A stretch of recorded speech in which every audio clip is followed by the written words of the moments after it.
start? Well, Tyson did, because there's no chicken in the chicken. And then they figured out that we could sell the stuff to kids. You know, what's wrong with teaching kids that chicken looks like chicken? But this is what most schools serve. In fact, this may be what a lot of parents serve, as opposed to this is what we try and serve. We really need to change this whole paradigm with kids and food. We really have to teach children that chicken is not a giraffe. You know, that vegetables are actually colorful, that they have flavor, that carrots grow in the ground, that strawberries grow in the ground. There's not a strawberry tree or a carrot bush. You know, we have to change the way we teach kids about these things. There's a lot of stuff we can do. There's a lot of schools doing farm-to-school programs. There's a lot of schools actually getting fresh food into schools. Now in Berkeley, we've gone totally fresh. We have no high fructose corn syrup, no trans fats, no processed foods. We're cooking from scratch every day. We have 25% of our, thank you, 25% of our stuff is organic and local. We cook, those are my hands. I get up at 4 a.m. every day and go cook the food for the kids, because this is what we need to do. We can't keep serving kids processed crap full of chemicals and expect these are going to be healthy citizens. You're not going to get the next generation or the generation after to be able to think like this if they're not nourished. If they're eating chemicals all the time, they're not going to be able to think. They're not going to be smart. You know what? They're just going to be sick. Now, one of the things that what happened when I went to Berkeley is I realized that, you know, this was all pretty amazing, that people, very, very different, and I needed to market it. I came up with these calendars that I sent home to every parent, and these calendars really started to lay out my program. Now, I'm in charge of all the cooking classes and all the gardening classes in our school district. So this is a typical menu. This is what we're serving this week at the schools.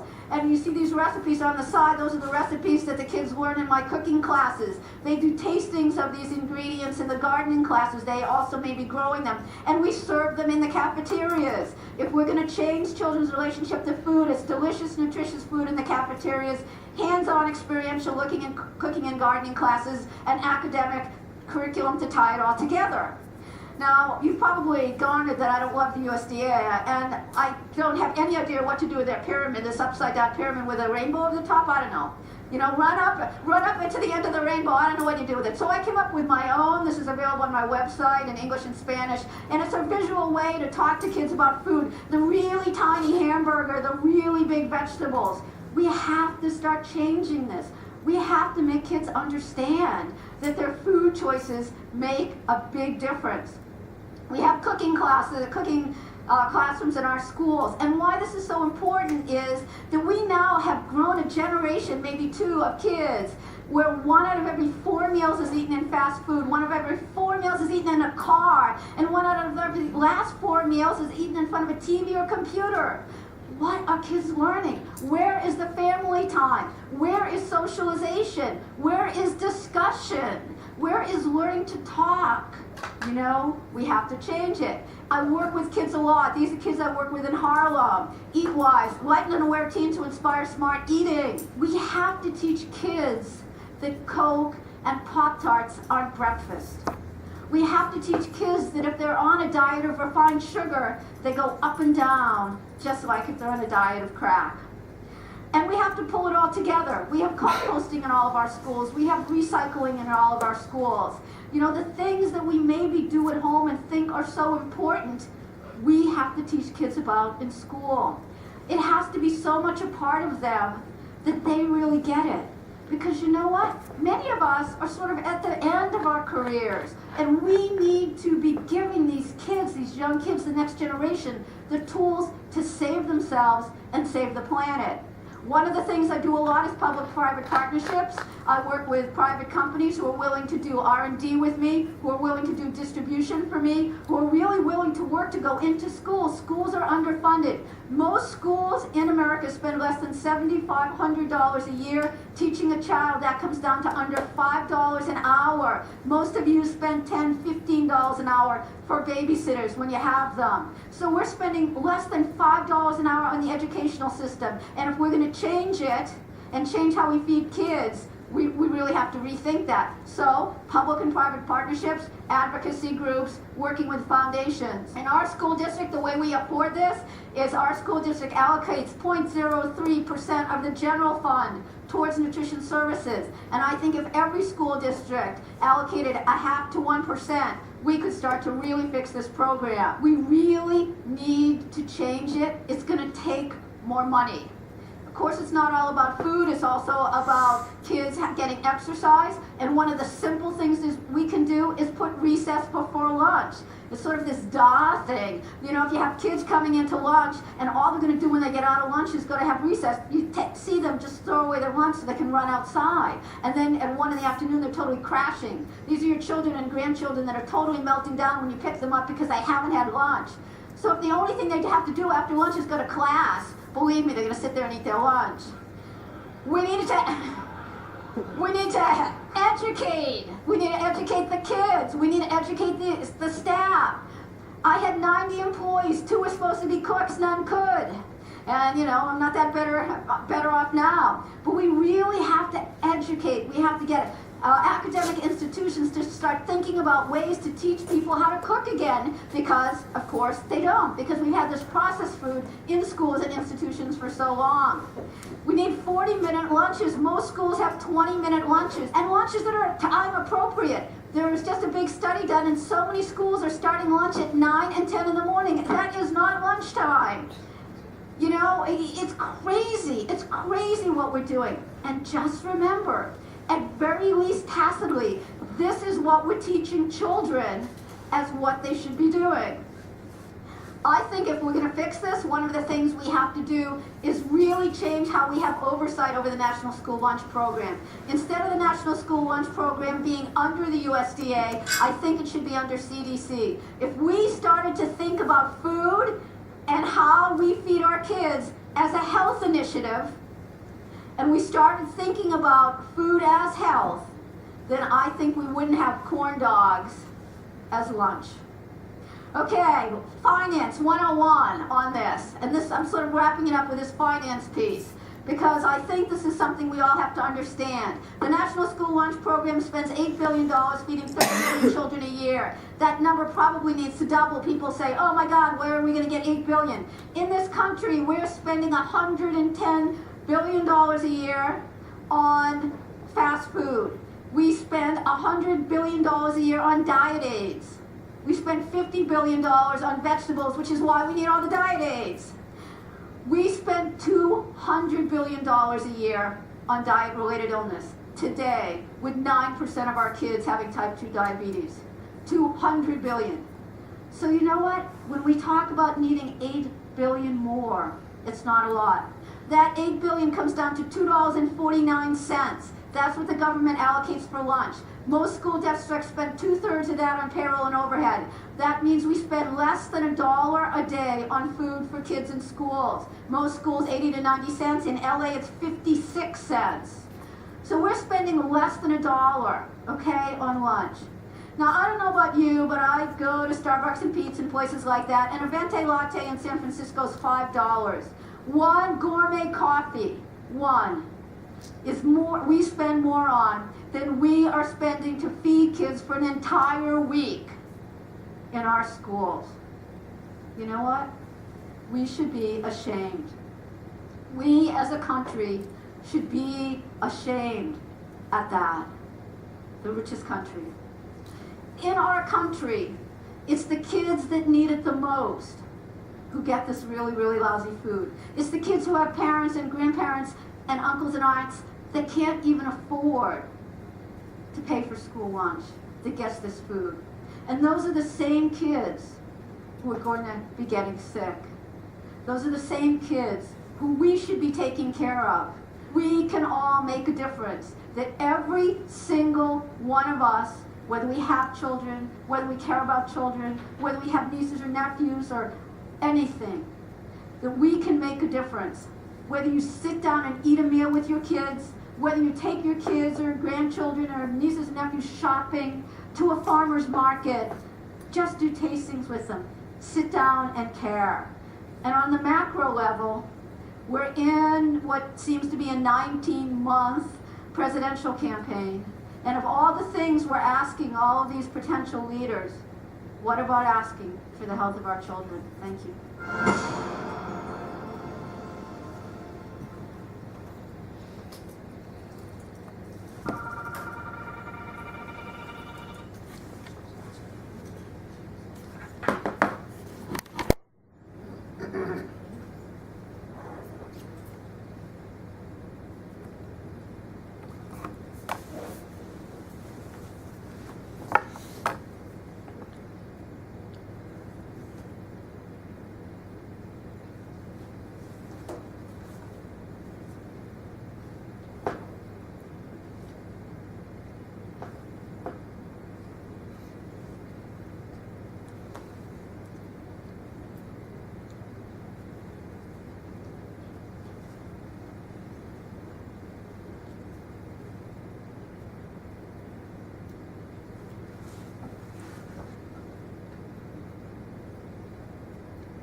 Well, I think no, it's fine.